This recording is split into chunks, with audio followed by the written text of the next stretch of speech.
የጌታችን የአምላካችን የመድኃኒታችን የኢየሱስ ክርስቶስ ስቅለት።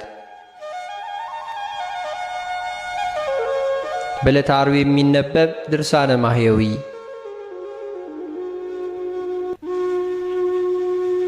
በአብ በወልድ በመንፈስ ቅዱስ ስም በማመን ሁሉን የሚታደግ ሁሉን የሚያድን የጌታችን የመድኃኔ ዓለምን የሞቱንና የመከራውን ነገር የሚናገር በዕለተ ዓርብ የሚነበብ የሚጸለይ ድርሳኔ ነው።